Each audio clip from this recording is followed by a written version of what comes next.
يا بنتي ده ايه كل الحاجات دي؟ بحبك. بحبكم انتوا الاتنين. واحنا في احلى من كده الصبح؟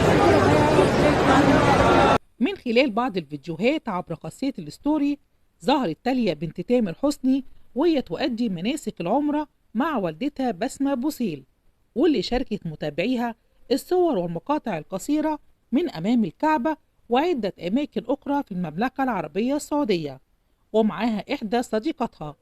وارتدت تاليا الحجاب لأول مرة، وظهرت سعادة بسمة وقالت لها إيه القمر ده؟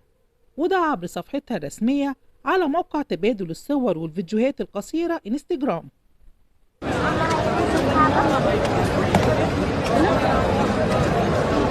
بنتي ده ايه كل الحاجات دي؟ بحبك.